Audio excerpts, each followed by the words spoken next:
వాస్తవాలు అర్థమవుతున్నాయండి? విషయాలు అర్థమవుతున్నాయా? మాట్లాడటం లేదు పురుషులు.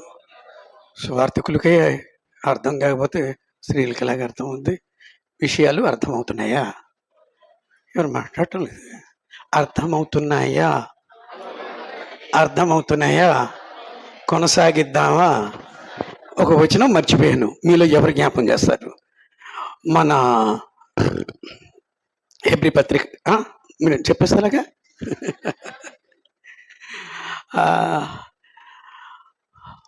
మూలుగులను ఏ వచనం అది? 4. ఓకే. ఏ ఏ గ్రంథం అమ్మా? చెప్పేశారు కదా. Okay okay okay.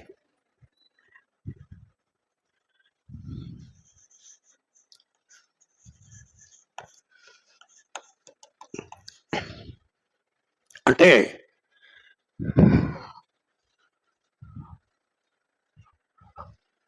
పవిత్రంగా ఉండాలి. ఎందుకు అంటే దేవుడు పరిశుద్ధుడు కనుక ఆయన ప్రజలు పవిత్రంగా ఉండాలని ఆయన కోరుతూ ఉన్నాడు. మనం దాన్ని సీరియస్గా పట్టించుకోమేమో.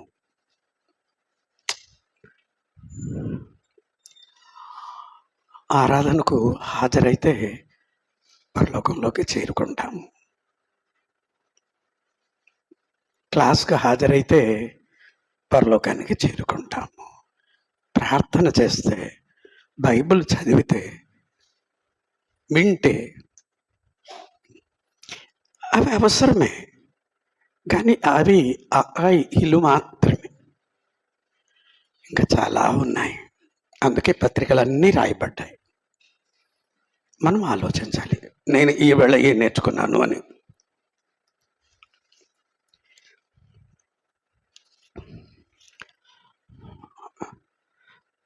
శ్రద్ధగా వినాలి. విని విషయాల్ని అర్థం చేసుకోవడానికి ప్రయత్నం చేయాలి.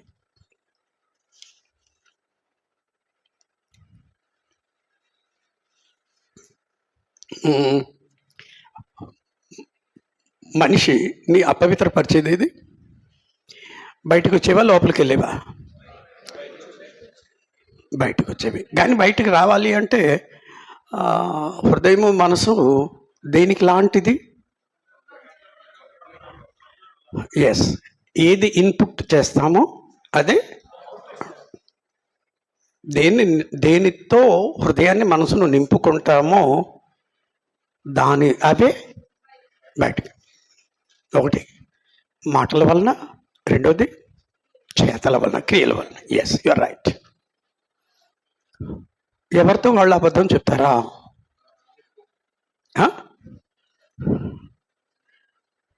పెళ్లి చేసుకున్నవారు, వివాహం చేసుకున్నవారు తమతో తాము అబద్ధం చెప్తారా? ఇప్పుడు చెప్పండి. ఏమా, ఇప్పుడు అబద్ధం చెప్పలేదా?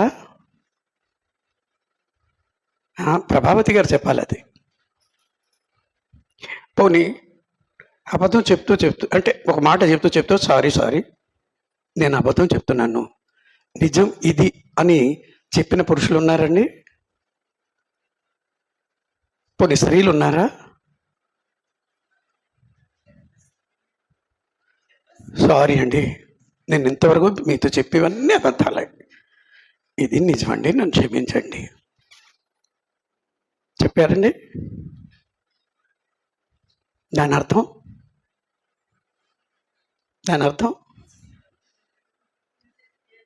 అర్థం కాలేదు. నాతో నేను అబద్ధం చెప్పడము చాలా ఇష్టం. నాకు ఏది ఇష్టం?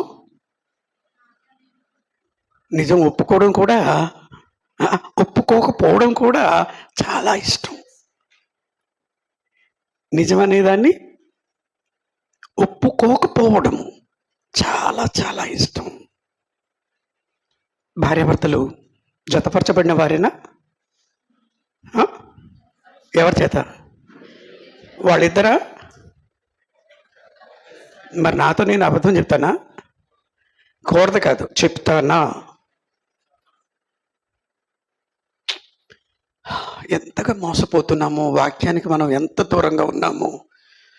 క్రీ సంఘం వాళ్ళ పరిస్థితి అలాంటిదైతే, అంటే మన పరిస్థితి, నా పరిస్థితి, మత్స్యాకల వాళ్ళకైతే ముందే అంటాం వాళ్ళకి లేదండి అని. ఇదైతే చాలా దారుణం. ఓకే, సో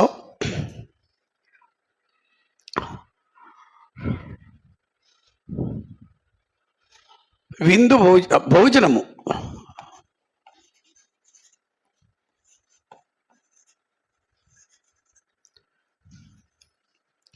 విందు భోజనం అంటే ఎంతమందికి ఇష్టం?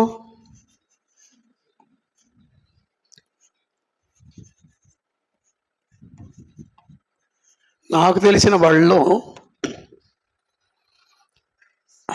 అందరికి ఇష్టమని సిస్టర్ గారు అంటున్నారు. విందు భోజనం అంటే ఆటో కట్టించుకుని వెళ్ళిపోతారు. కారు స్కూటరు ఏమీ లేకపోతే ఆటో కట్టించుకుని వెళ్ళిపోతారు.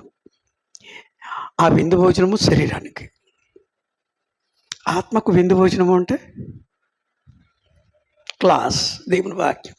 ఎంతమంది ఖర్చు పెట్టి వెళ్ళాలి అని ఆసక్తితో, ఏమో ఉదయం వచ్చి ఉంటారేమో, బ్రదర్ అంటూ ఉన్నారు ఉదయం ఫుల్ అయిపోయారండి అని. భోజనం ఏర్పాటు చేసి వడ్డించి ఆఖరి వరకు ఉండేవాళ్ళకి చేపల ఫ్రై, చికెన్ ఫ్రై అన్నారు అనుకోండి. అరగంట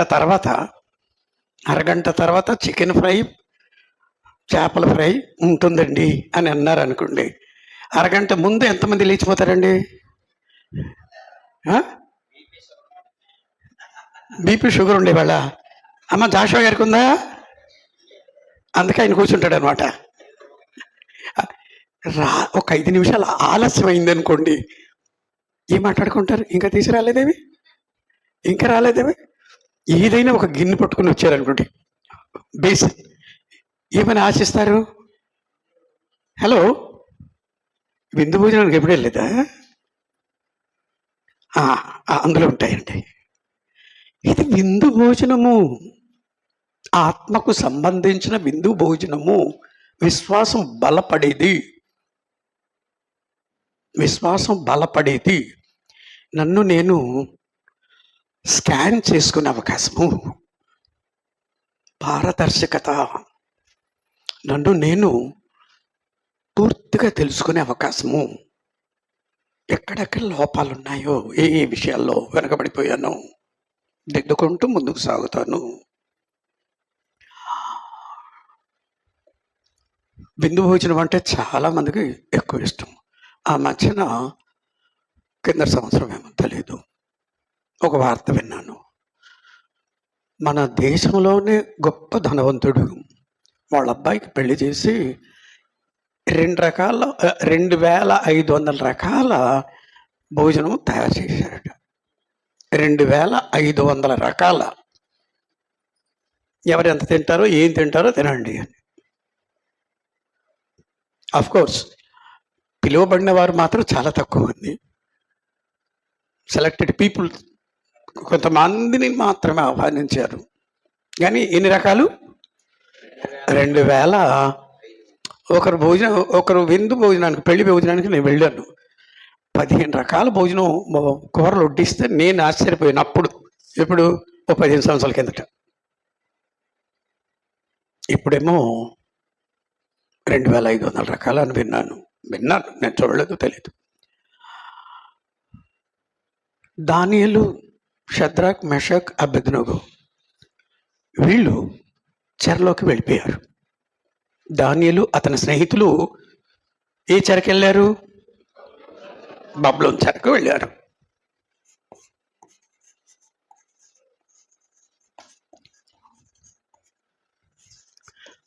అతని స్నేహితులు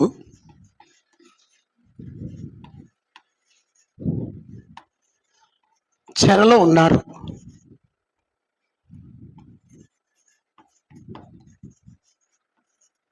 ఓకే,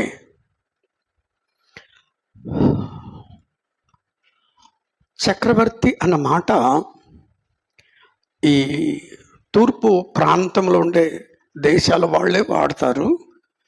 వెస్టర్న్ కంట్రీస్ అంటే పాశ్చాత్య దేశం వాళ్ళు ఆ పదం వాడరట. చక్రవర్తి అన్నమాట. దానియేలు గ్రంథంలో చక్రవర్తి అన్న పదం వాడారు. నెబుకద్నెజరు అతని చక్రవర్తి.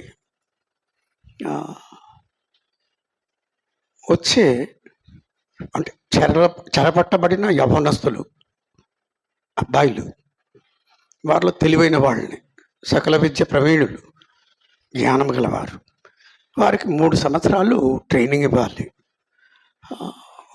చక్రవర్తి తినే ఆహారము, భుజించే ఆహారము వాళ్ళకి సప్లై చేయాలి. ఎవరికి? బానిసలకు. ఎవరికి? బానిసలకు. బానిసలు దరిదాపులకు వెళ్ళడానికి అవకాశం లేదు. రాజుకే, ఒక దేశపు రాజుకే వెంటనే వెళ్ళే అవకాశం లేదు. పర్మిషన్ వస్తుంటేనే చక్రవర్తి దగ్గరికి వెళ్ళగలడు. ప్రధానులు కానీ, సేనాధిపతులు కానీ, ఎవరైనా సరే. అలాంటిది బానిసలకు. వీళ్ళు బానిసలుగా కొనిపోబడ్డారు చెరలోకి. దానియేలు అతని స్నేహితులు. వాళ్లకు 3 సంవత్సరాలు చక్రవర్తి తినే ఆహారం అది సప్లై చేయమన్నారు.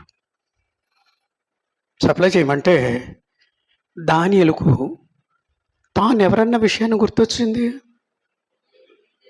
తాను దేవుని ప్రజ. అదండి వాక్యము హృదయంలో సమృద్ధిగా నివసించడము అనేది. రైట్.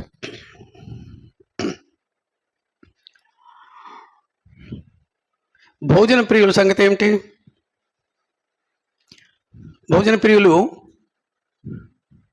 భోజన ప్రియులైతే ఒకరోజు తిండిబోతులు అయిపోయే ప్రమాదం ఉంది అంటాడు.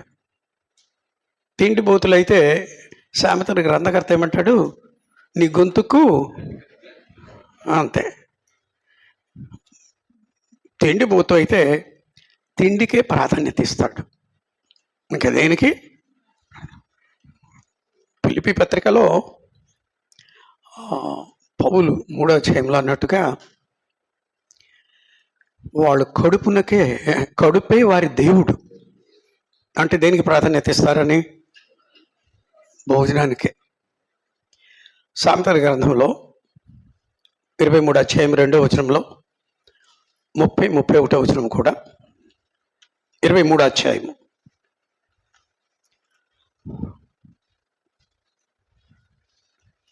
23వ అధ్యాయం వచనం అండి. 2వ వచనము, నీవు తిండిబోతువైన ఎడల నీ గొంతుకు కత్తి పెట్టుకొనుము, అతని రుచిగల ఆహారమును పదార్థములను ఆశింపకము, అవి మోసపుచ్చు ఆహారములు. 4 ఓకే 21వ వచనము. 20 ద్రాక్షరసము త్రాగువారితోనైనను మాంసము హెచ్చుగా తినువారితోనైనను సహవాసము చేయకము, త్రాగుబోతులను తిండిబోతులను దరిద్రులగుదురు, నిద్రమత్తు చింపి గొడ్డలు ధరించుటకు కారణమగును.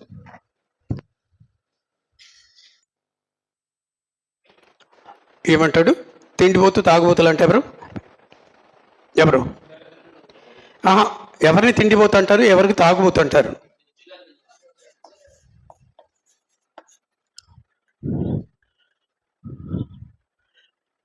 ఆదివారము ఎప్పుడు అనిపిస్తుంది? అందరి ఇళ్లలో మంచి వాసన వచ్చేది, మసాలా వాసన వచ్చేది ఏ రోజు? పప్పన్నం ఎవరైనా వండుతారండి ఆ రోజు? వారం అంతా ఆఫీసులో పనిచేసి తీరలేకుండా ఉన్నా ఒక్కరోజైనా రెస్ట్ తీసుకొని మంచి భోజనం లేకపోతే ఎలాగా అని వాళ్ళు కూడా ఉంటారా? అది సమర్థించుకోవడానికి. ఓకే తిండిబోతైనా తాగుబోతైనా వాళ్ళకేమిటి? దరిద్రులు అయిపోతారు అని. వాళ్ళతో సహవాసము చెయ్యొద్దు. అస్సలు సహవాస ప్రభావం ఉంటుందా? ఓకే. ఇక్కడ వీళ్లకు, ఎవరికి? చక్రవర్తి భుజించే ఆహారము తీసుకునేవాళ్ళు ఎవరు? వాళ్ళు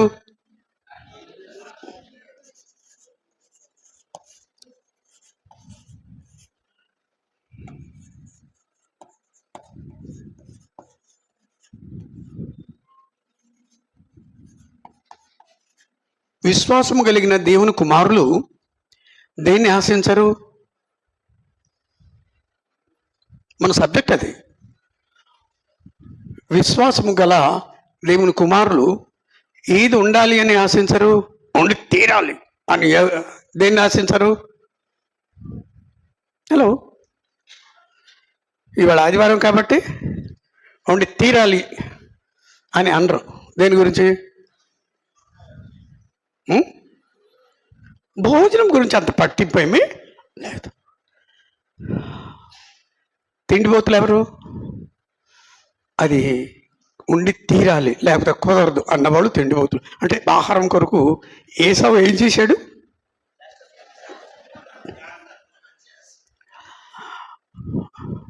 జ్యేష్ఠత్వాన్ని. అంటే ఒక్క పూట తినకపోతే ఏమైపోతాడు అని?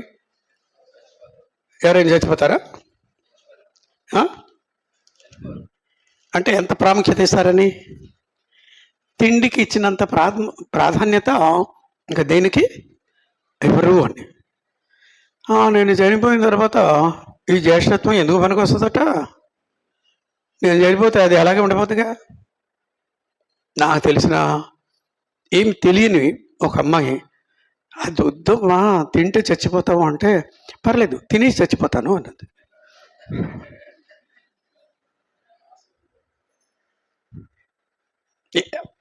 ఆమె అమాయకురాలు. వద్దమ్మా తింటే ప్రమాదం, చనిపోతావు అంటే, పర్లేదు తినేసి చచ్చిపోతాను అన్నది. తెలీదు అది చనిపోవడం అంటే ఏమిటో. దానియేలు 1వ అధ్యాయం 5వ వచనంలో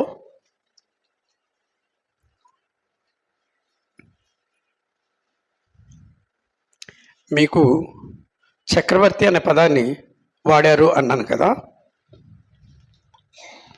2వ అధ్యాయం 10వ వచనంలో ఆ మాట వాడాడు, చక్రవర్తి అని. 1:5 చదవండి ముందు.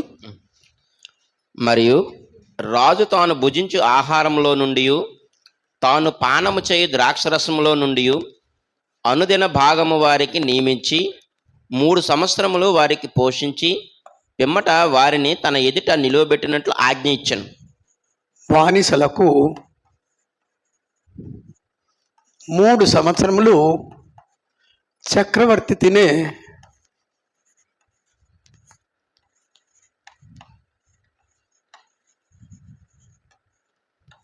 ఆహారం.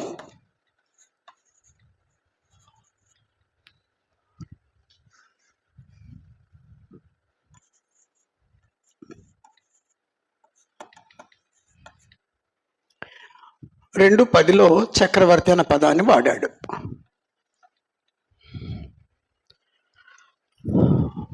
అందుకు కల్దీలు ఇలాగ ప్రత్యుత్తరం ఇచ్చిరి: భూమి మీద ఏ మనుషుడును రాజు అడిగిన సంగతి చెప్పజాలడు. ఏ చక్రవర్తియు అధికారియు శకును గాని యొద్దను గారిడి విద్య గల వారి యొద్దను కల్దీల యొద్దను ఇట్టి సంగతి విచారింపలేదు. రైట్. ఆ కల్దీయులు వాళ్ళ సాంప్రదాయము, సంస్కృతి ఏమిటి అంటే, వారు పూజించే దేవునికి ముందు ఆహారం పెట్టి నైవేద్యం అర్పించి ఆ తర్వాత వాటిని తీసుకెళ్ళి ఆ చక్రవర్తి కానీ మిగతా వారికి కానీ పెట్టేవారు. ముందు దేనికి పెట్టాలి? విగ్రహానికి అర్పించాలి. కొద్దిగా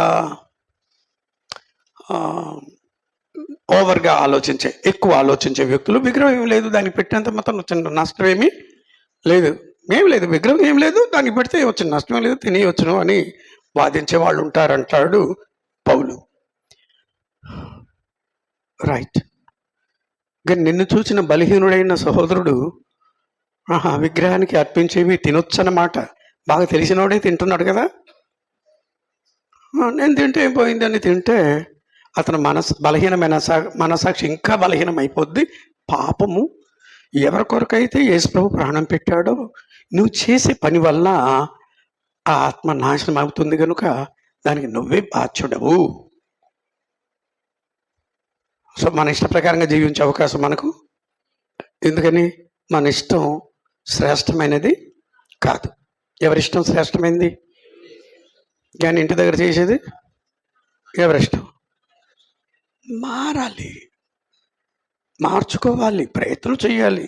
1000 మైళ్ళ ప్రయాణమైనా దేంతో మొదలవుద్ది? దీంతో మొదలవుద్ది. ఒక అడుగేస్తాం.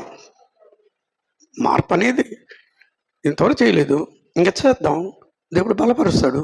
ఏదో ఒక రోజు కొంత దూరమైన ప్రయాణము లేక కొంత మెరుగుపడే కొన్ని మెట్లైన ఎక్కే అవకాశము దేవుడు కలుగు చేస్తాడు, నడిపిస్తాడు. చేసేది ఆయన. కానీ ప్రారంభించేది ఎవరు అంటే మొదలు పెట్టవలసింది ఎవరు? నేను మొదలు పెడితే నా చేయి పట్టుకుని నడిపిస్తాడు, ఎక్కిస్తాడు, మెట్లు ఎక్కిస్తాడు. కనుక ఓకే, విగ్రహాలకు ముందు ఆహారము నైవేద్యంగా అర్పించి ముందు విగ్రహాలకు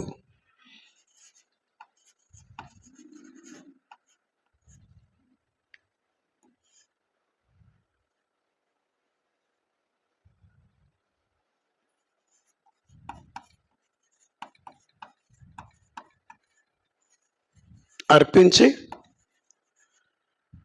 తర్వాత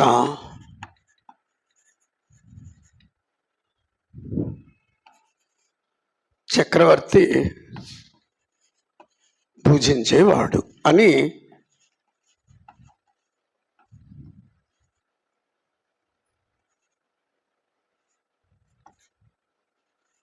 చరిత్రకారులు చెప్తారు. విగ్రహానికి అర్పించేది తినొద్దు అని దేవుడు అంటాడు. ఎందుకు? విగ్రహము మనుషుల చేతి పనులు. 115 కీర్తనలో చెప్పినట్టుగా కళ్ళుండి, చెవులుండి, గొంతుకతో, పాదాలుండి, చేతులుండి, దాన్ని నమ్మిన వారు, వాటిని చేయువారు. వాటిని చేయవారంటే అంతవరకు అవి లేవు, ఎవరో చేస్తే అవి తయారయ్యాయి. ఇశ్రాయేలీయులకు కామన్ సెన్స్ లేకుండా పోయింది, దేవుడు మనకి ఇచ్చాడు. అరే, నిన్నటి వరకు లేని ఈ విగ్రహము ఇవాళ వచ్చింది, నన్ను ఎలా సృష్టించి ఉంటుంది అన్న ప్రశ్న ఎవరు వేసుకోలేదు. సీనాయి కొండ దగ్గర ఏం చేశారు? తయారు చేశారా? వాళ్ళు చేయలేదా? చేసి ఎవరిని తయారు చేశారన్నారు? ఆ విగ్రహం తమను తీసుకొచ్చింది, ఇంతవరకు నడిపించింది అని.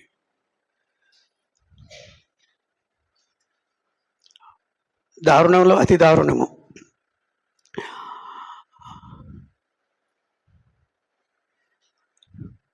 విగ్రహానికి అర్పించిన వాటిని తినొద్దు అని దేవుని వాక్యం చెప్తూ ఉంది.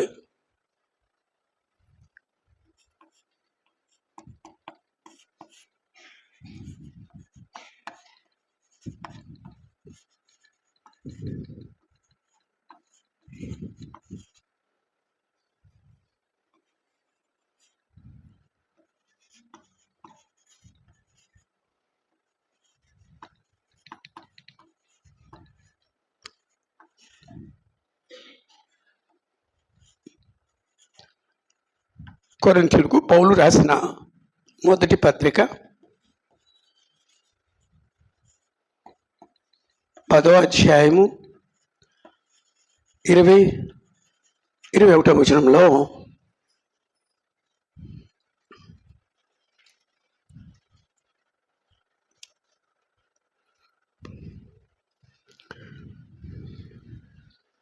లేదు కానీ అన్యజనులు బలులు దేవునికి కాదు దెయ్యములకే అర్పించుచున్నారని చెప్పుచున్నాను. అన్యజనులు అర్పించే బలు దేనికి? దెయ్యాలకి. దెయ్యాలు ఉన్నాయా? దెయ్యాలు ఉన్నాయా? ఉన్నాయి అనడానికి రుజువు ఏమిటి? యేసుప్రభు కాలాలు ఉన్నాయి కదా. ఇప్పుడు లేవుగా. ఆయన తెలివిగా జవాబు చెప్పాడు. ఎవరి కాలంలో ఉన్నాయి? యేసుప్రభు కాలం. ఇప్పుడు యేసుప్రభు కాలంలో ఉండేవి అంటే ఇప్పుడు లేవా? ఉన్నాయనా? లేవా?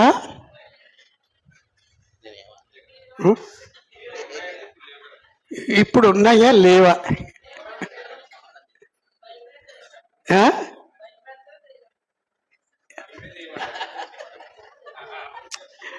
భయం ఎంతమందికి ఉంటుంది? పోనీ సిస్టర్ గారి మాటే తీసుకుందాం. భయం అనేది ఏ విషయంలో కావచ్చు. ఎంతమందికి భయం ఉంటుంది? ఆ భయముతోనూ వణుకుతోనూ సొంత రక్షణ, అది కూడా దయ్యమేనా? అమ్మా ఏమా ఆత్మీయ దాని గురించే మాట్లాడుతున్నాం. దెయ్యాలు ఉన్నాయా లేవా? ఎప్పుడు ఎవరితో అబద్ధం చెప్పను కదా. చెప్తానా చెప్పనా? అబద్ధం చెప్తానా చెప్పనా? ఎవరిని తిట్టుకోను కదా. అబద్ధమా? అబద్ధమని ఎవరిని తిట్టుకోను. నిజమా అబద్ధమా? ఎప్పుడు ఎవరిని తిట్టుకోను. నిజమా అబద్ధమా?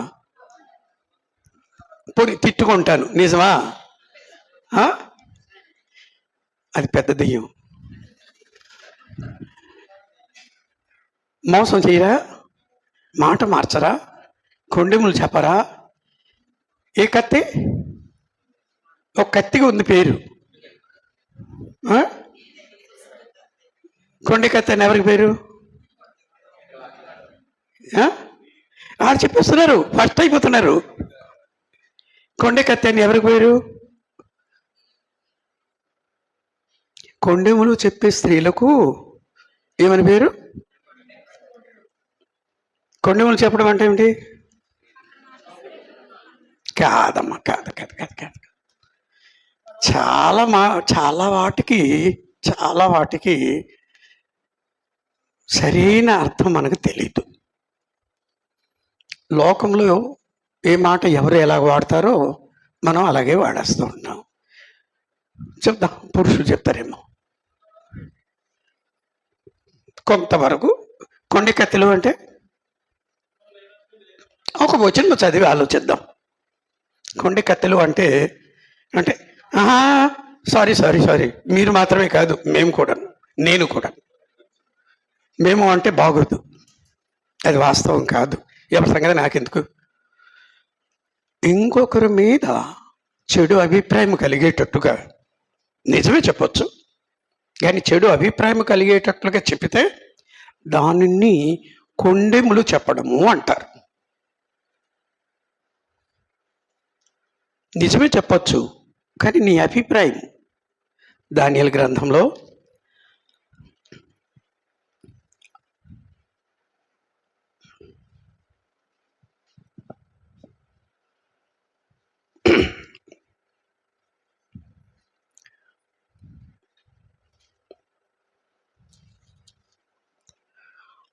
ఆరో అధ్యాయము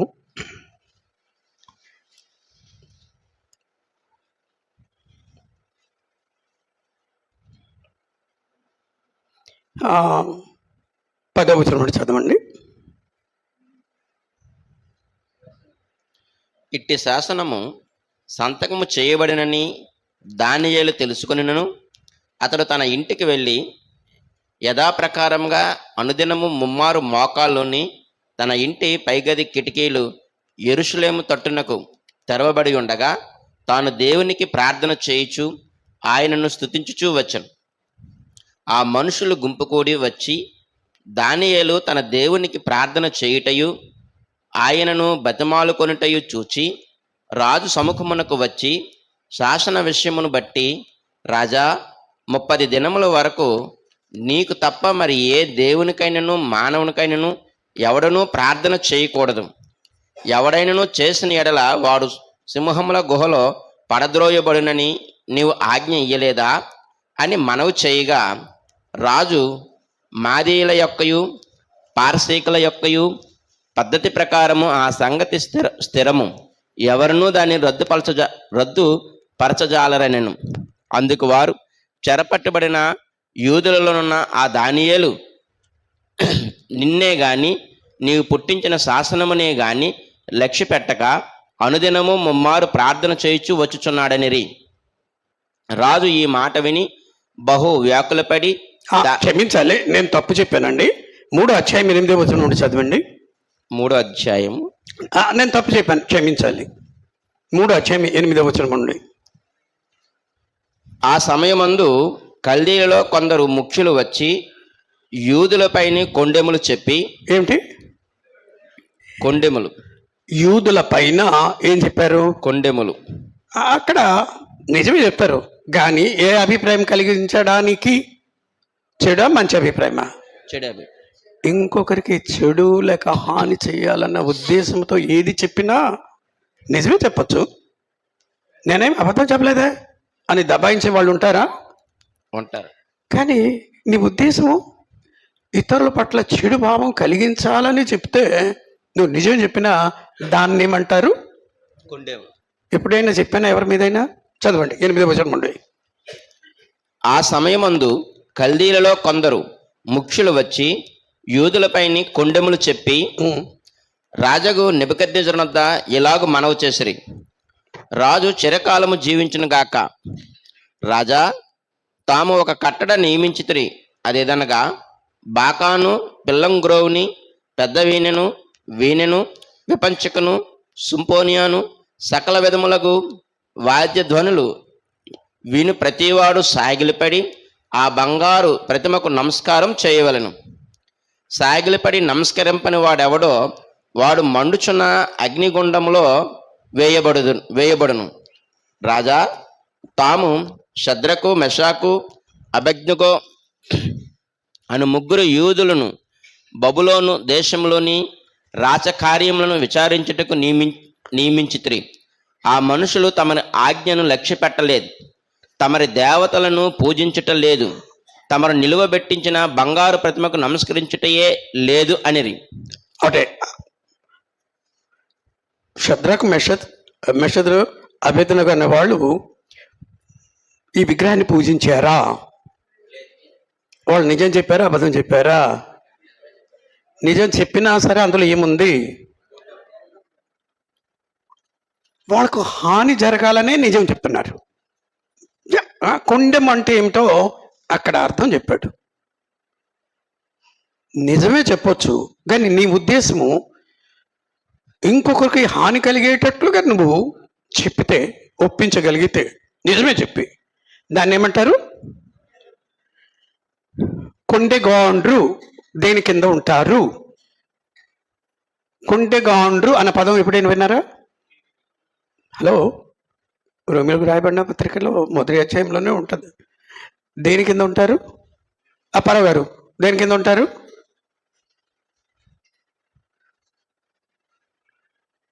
పేరు తెలుసు కాబట్టి పేరు పెట్టి పిలిచారు. ఇంకా చాలామంది పేర్లు తెలియవు. దేని కింద ఉంటారు? కొండగాడు. దేవుని ఉగ్రత క్రింద ఉంటారు. అలాంటి పనులు చేసే వాళ్ళందరూ దేవుని ఉగ్రతకు పాత్రలని ఎరిగియు 28వ వచనం నుండి చదవండి 1వ అధ్యాయంలో. అందులో కొండెగాండ్రు అనే పదం వస్తుందో రాదో?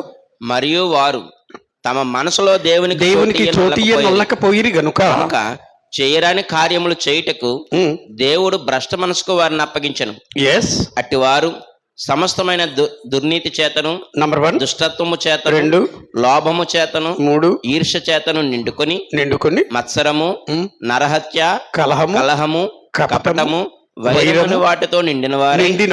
ఆ తర్వాత పదం కొండెగాండ్రు అంటే చూద్దాం, స్త్రీలకు ఎవరికైనా అర్థమైందో లేదో తెలీదు. కొండెగాండ్రు అంటే చాడీలంటే దేన్ని చాడీలు అంటారు?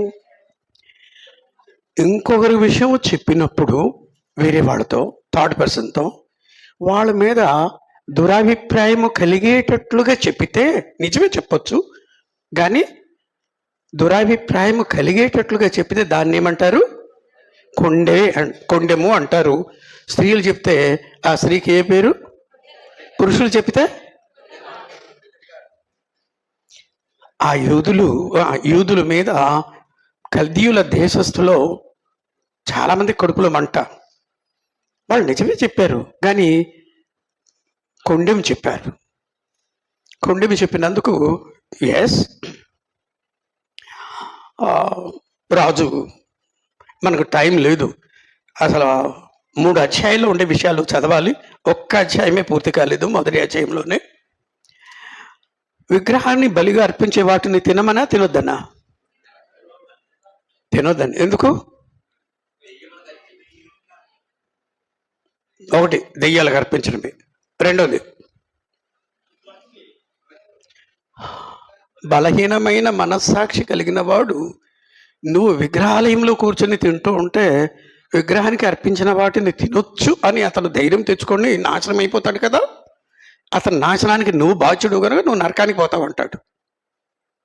యేసుక్రీస్తుకు వ్యతిరేకంగా పాపం చేసిన వాడు ఆ విషయంలో పౌలేమంటాడంటే, ఇతరులకు అభ్యంతరంగా ఉంటుందేమో అని నా జీవితంలో ఇంకెన్నడూ మాంసము, అది త్యాగము. ఆదివారము వాళ్ళ ఇంట్లో వాసన రాదు. దేని వాసన?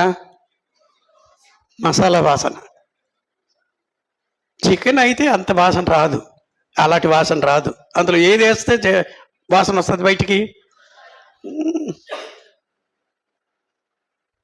పూర్తిగా మానేశాడు. మాంసం తినడం అది సోదరులను ప్రేమించడము అంటే. నేను ఎవరినైనా ప్రేమిస్తున్నానా, ఎవరి గురించి ఏదైనా త్యాగం చేయగలనా అని. ఓకే, తాము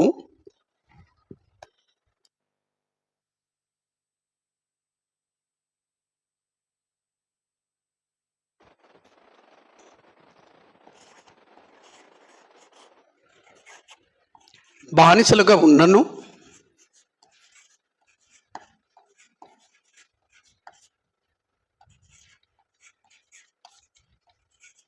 దేవుని ప్రజలని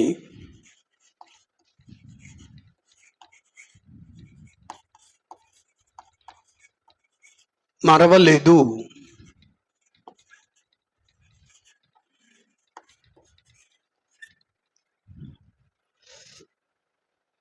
ఎవరు వీళ్ళు? దానియేలు, అతని ముఖ్యంగా అతని స్నేహితులు షద్రకు, మెషకు, అబేద్నెగో అన్నమాట. అవి కల్దీయులో పేర్లు. అవి నాకు అర్థం కాలేదు. దానియేలునేమో దానియేలు అన్నారు, తర్వాత మిగతా ముగ్గురికేమో కల్దీయులు పేరు చెప్తే అది ఖాయం చేశారు. ఈ షద్రకు, మెషకు, అబేద్నెగో అన్నది యూదుల పేర్లు కాదు, కల్దీయుల పేరు. కల్దీయులు పెట్టిన పేరు అది. ఎందుకు అలా రాశారు? ఓకే,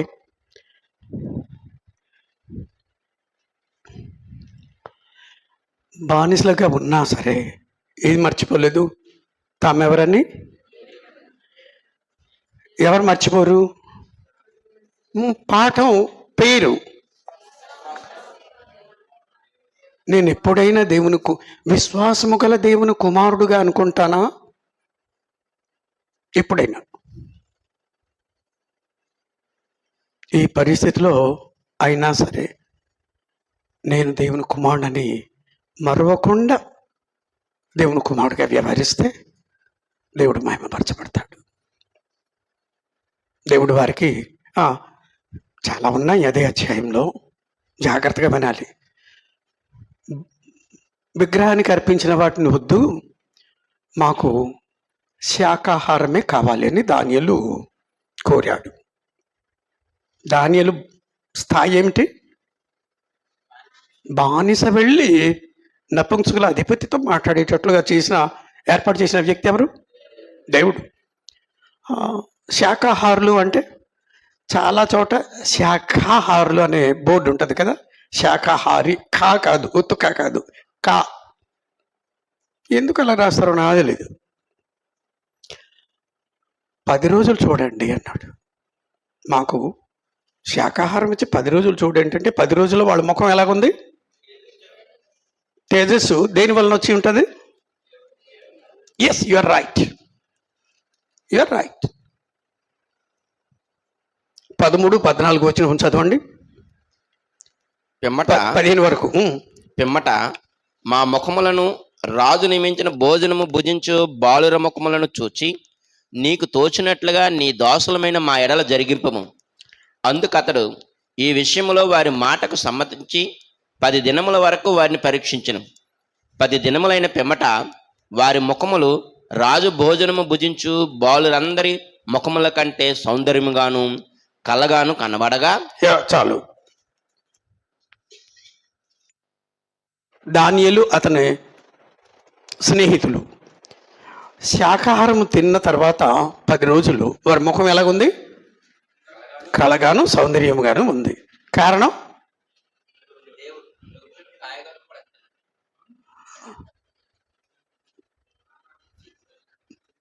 రెండింటిని కలిపేద్దాం అనుకుంటాడు.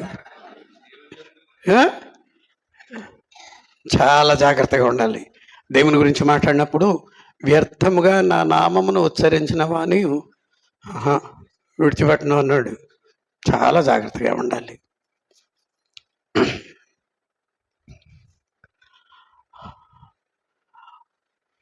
జ్ఞానము వాళ్ళని జ్ఞానులు అని పిలిచారు. ఎవరు? దానియేలుని అతని స్నేహితుల్ని 3 సంవత్సరాలు ట్రైనింగ్ అయిన తర్వాత జ్ఞానులు జాబితాలో చేర్చబడ్డారు. జ్ఞానం ఇచ్చేది ఎవరు? సామెతలు 2:6 చదవండి.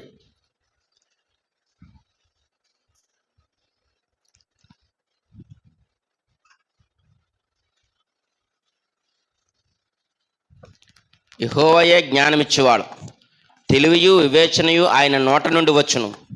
ఎవరిస్తారు? అడుగుతాం ఎప్పుడైనా?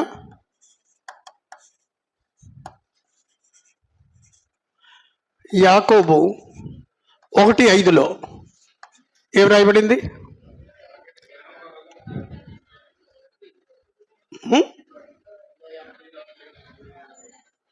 ఎప్పుడైనా జ్ఞానమును దయచేయమని దేవుణ్ణి అడుగుతామా? అది ప్రశ్న. అసలు జ్ఞానం అంటే ఏమిటి?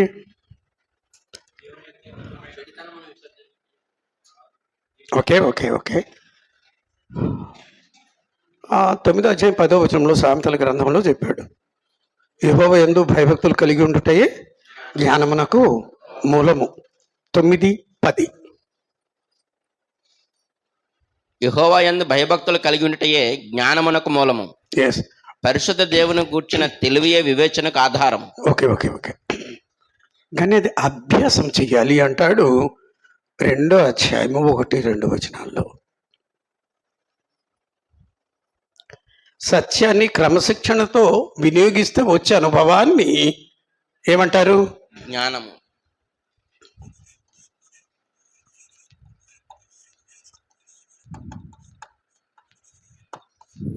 నా కుమారుడా, నీవు నా మాటలు అంగీకరించి నా ఆజ్ఞలను నీ యొద్ద దాచుకొని ఎడల జ్ఞానమునకు నీ చెవి యొగ్గి హృదయపూర్వకంగా వివేచన అభ్యసించిన ఎడల.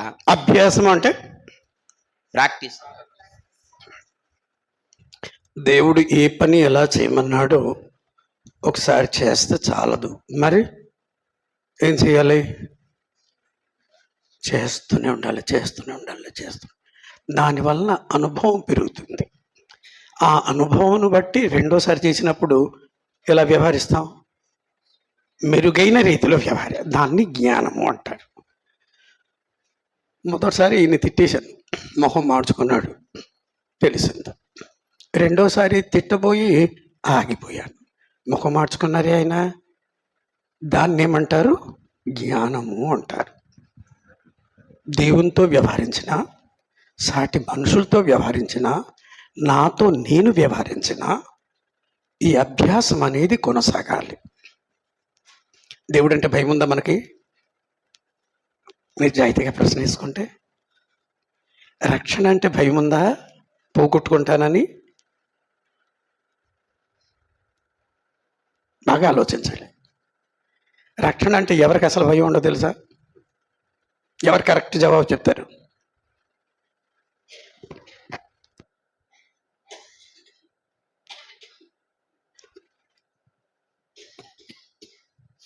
క్రీస్తు సంఘ సభ్యులకు. దేవుడు నన్ను క్షమించునుగాక, క్షమిస్తాడేమో అని.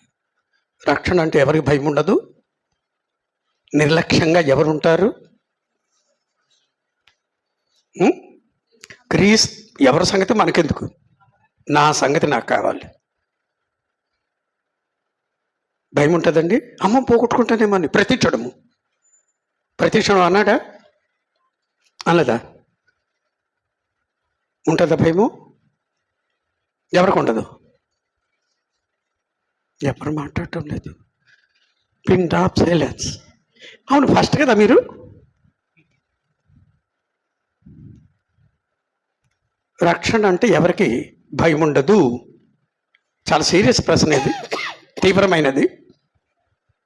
భయం ఉంటుందమ్మా, నేను పోగొట్టుకుంటానేమో. అవునమ్మా, ఉందా భయము అనేది నా ప్రశ్న. ఉందా? ఆ? ఉందండి. అమ్మో, ఇలా మాట్లాడితే పోదు, రక్షణ పోగొట్టుకుంటానన్న భయం ఉంది కదా, ఉంటుందా?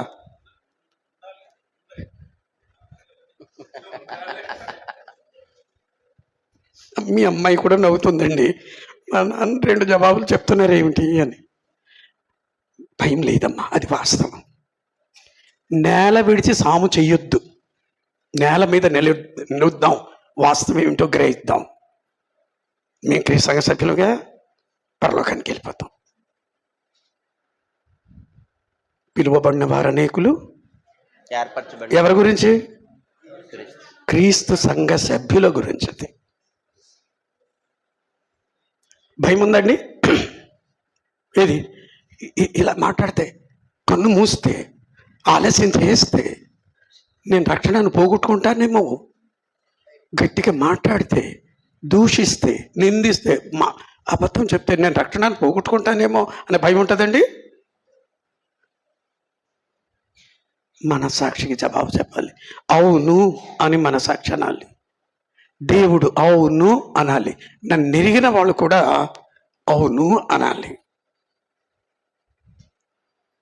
ఎక్కువ నిర్లక్ష్యంగా ఉండేది ఎవరు? క్రీస్తు సంఘ సభ్యులు. దేవుడు నన్ను నరకంలో తీసుకెళ్ళి పడేస్తాడేమో నాకు తెలియదు. ఏంటి నా బిడ్డల్ని ఎలాగంటున్నావా నువ్వు? నీకెంత ధైర్యము? నేను నా గురించి నేను చెప్తున్నాను, నా గురించి నేను చెప్పుకుంటున్నాను, మిగతా వాళ్ళ సంగతి నాకు తెలియదు. ఆ భయము ప్రతి క్షణం ఉంటే ఎంత ఉన్నత స్థితికి చేరుకోగలమో, క్రీస్తు కలిగిన సంపూర్ణతకు సమానమైన సంపూర్ణత సాధించడానికి ముందుకు సాగిపోగలము. ఆ భయం ఉంటే విన్నంతసేపు చాలా ఉద్రేకంగా ఉంటుంది కదా, చాలా స్పీడ్, ఆవేశము. బయటికి వెళ్తే బాగా ఆలోచించండి. ఇంకొకరికి మనం చెప్తే, ఇలాగే చెప్తే, ఈ స్పిరిట్తోనే చెప్తే, ఇక్కడ కలిగిన స్పిరిట్ని, ఆ ఆవేశాన్ని కొనసాగించగలము. ఇంకొకరికి బాగా ఆలోచించాలి. నేనే రక్షించబడడం దుర్లభం అయితే నా బోధ వినేవాళ్ళు ఎలా రక్షించబడతారు? బాగా ఆలోచించాలి. చాలా టైం తీసుకున్నాను sir, thank you sir. Okay. విశ్వాసం గల దేవుని కుమారులు దానిలో అతని స్నేహితుల గురించి తమ పవిత్రతను ఏం చేసుకోకూడదు అనుకున్నారు వాళ్ళు? ఎక్కడున్నా సరే తాము దేవుని ప్రజలు, ఎక్కడున్నా ఎలాంటి పరిస్థితి ఎదురైనా సరే పవిత్రంగా ఉంటారు, పవిత్రమైన ప్రవర్తనతో వ్యవహరిస్తారు, పవిత్రంగా మాట్లాడతారు, ఆలోచిస్తారు. దేవుడు పరిశుద్ధుడు, కానీ మనుషుల హృదయంలోని, తలంపులోని ఓవంతా ఎల్లప్పుడూ కేవలము దాన్ని ముందు ఏం చేయాలి? ముందు నా సంగతి నేను చూసుకోవాలి కదా, శుభ్రం చేసుకోవాలి. వాక్యం వినడం అంటే దాన్ని హృదయంలోకి జ్వరబడనిచ్చి, దేన్ని? వాక్యాన్ని నా లోపాలు నాకు తెలిసేటట్లుగా వినాలి. వాక్యము సమృద్ధిగా నివసించాలి. నేను చెప్పలేదు, టైం అయిపోయిందండి. సమృద్ధిగా నివసించాలి. నివసించిన వ్యక్తి ఒక ఉదాహరణ దావీదు చదివాము. దావీదుకు వాక్యము తెలుసండి. అతని హృదయంలో వాక్యం నివసిస్తుందండి. ఏ సందర్భంలో? సౌలును చంపవలసి వచ్చిన సందర్భంలో, యెహోవా చేత అభిషేకించబడిన వాడు, నీ ప్రజల నాయకుని నువ్వు నిందించొద్దని వాక్యం జ్ఞాపకొచ్చి, కాదు, చంపించకూడదు, నిర్దోషిగా ఎవరు ఉండలేరు, వద్దు, నిన్ను చంపడానికి కదా అతను వచ్చాడు అంటే దేవుడు చూసుకుంటాడు. యెహోవా ఈరే అన్నమాట. అది వాక్యము హృదయంలో నివసించడం. 19:11 ఏముంది? నీ ఎదుట అంటే అసలు రాలేదు, ఆ సబ్జెక్ట్లోకి రాలేదు. దేవుడు సర్వంతర్యామి సర్వశక్తి సంపన్నుడు, అన్ని చోట్ల ఉంటాడు, అందరిని చూస్తున్నాడు. ఆయన నన్ను చూస్తున్నాడు, ప్రతి క్షణం గమనిస్తున్నాడు. ఆయన దృష్టిలో నేను ఎలా ఉండాలి? ఎస్, నిర్దోషిగా ఉండాలి. మనం మనుషులు చూసినప్పుడు ఒకలాగా, మనుషులు చూడనప్పుడు లేక లేనప్పుడు ఒకలాగా ప్రవర్తిస్తామా? ఎస్. ఎప్పుడు దేవుడు మనల్ని ఎలాగ ఉండేటట్లుగా సృష్టించాడు? ఎస్, యథార్థవంతులుగా పవిత్రులుగా ఉండేటట్లుగా సృష్టించాడు. మరి నేను గాని వారు నానా విధములైన తంత్రములను, ఈ హృదయమును మనసును కల్మషంతో నింపుకున్నది ఎవరు? ఇక్కడ చదివాము కదా, మనుషులు అపవిత్రపరిచేది నోట్లో నుండి బయటికి వెళ్ళినవే. నరహత్యతో మొదలుపెట్టాడు, అబద్ధము, నరహత్య, వేశ్య, గమనములు, ఇంకా అన్ని మాట్లాడుతూ దొంగతనము, విచారము అన్నీ చెప్పాడు. హృదయంలోకి ఎలాగ వెళ్ళాయి? లోకంలో చూచాను, లోకంలో విన్నాను, నేను ఊహించాను. సందర్భము, అవసరము, కుటుంబము,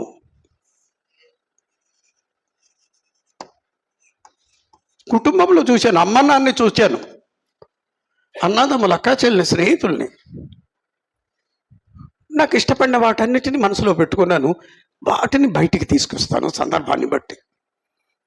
ఆ రీతిగా మీ హృదయం చెడిపోయింది. దాన్ని శుభ్రం చేసుకుంటే, దేంతో శుభ్రం చేయాలి? విశ్వాసము. ఎలాగ ఏర్పడుతుంది? వినడం అంటే ఏమిటి? Hello hello hello hello, you miss the point. నేను అలా చెప్పలా, రాయలేదేమో అక్కడ. ఎస్ ఎస్ ఎస్, రాయలేదు. రోమిలు లూకా రాసిన సువార్త 17:10 ఏం చెప్పబడింది?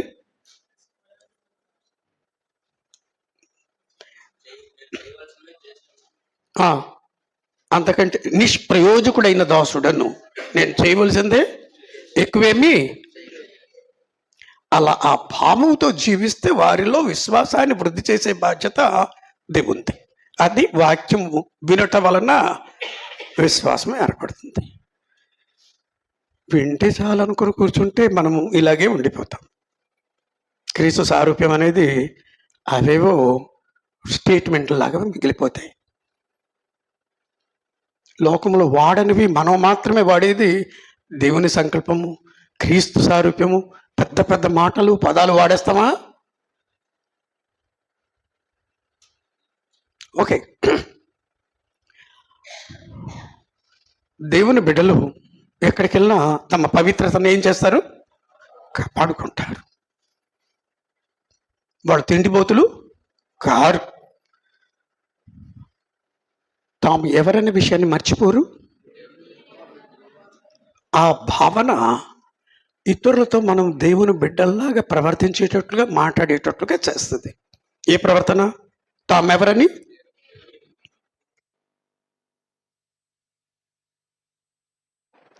భార్యతో భర్త, భర్తతో భార్య, అక్క చెల్లెలు, అన్న తమ్ములు, ఇరుగు పొరుగువారు, స్నేహితులు, మనల్ని వ్యతిరేకించిన వ్యక్తులతో కూడా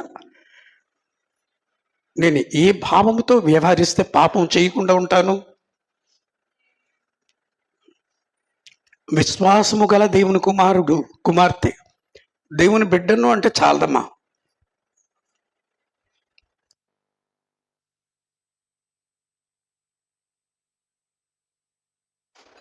అంశం పేరేమిటి? అందరము దేవుని బిడ్డలమే. కానీ ఇందులో మనల్లో విశ్వాసం కలిగిన వాళ్ళు, విశ్వాసం లేని వాళ్ళేమో ఉన్నామేమో, ఏమో నాకు తెలీదు. బాగా ఆలోచించాలి. బాగా ఆలోచించి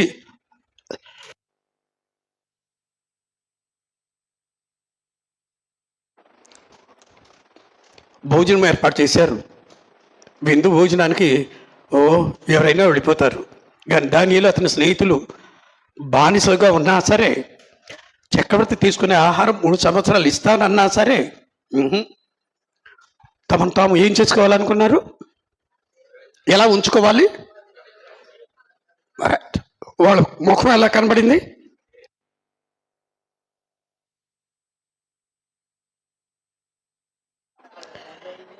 ప్రసంగి 8వ అధ్యాయం 1వ వచనంలో జ్ఞానము ముఖానికి తేటనిస్తుంది. జ్ఞానం ఉంటే ముఖం ఎలా ఉంటుంది? ఆ జ్ఞానం ఇచ్చేది ఎవరు? కాబట్టి సౌందర్యము, కళ ముఖానికి ఎవరి వలన వస్తుంది? దేవుని వలన వస్తుంది. ఎస్, వాళ్ళు అలాగే చేశారు. తాము ఎవరనే విషయాన్ని గుర్తించేటట్లుగా వ్యవహరించారు. విశ్వాసము గల, నేను అందరితో అలాగే మాట్లాడతానా అన్ని సందర్భంలో. ఇక్కడ ఎట్టి పరిస్థితిలో నన్ను అన్న పదాన్ని వాడాడు. అది సానుకూలం కావచ్చు, ప్రతికూలము కావచ్చు. ఎట్టి పరిస్థితిలో నాయనా సరే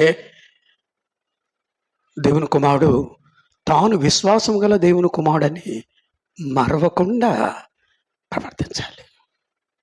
అలా ప్రవర్తించగలిగితే బహుశా దేవుని గుణాలు నేర్చుకునే అవకాశము మనకుంటుంది.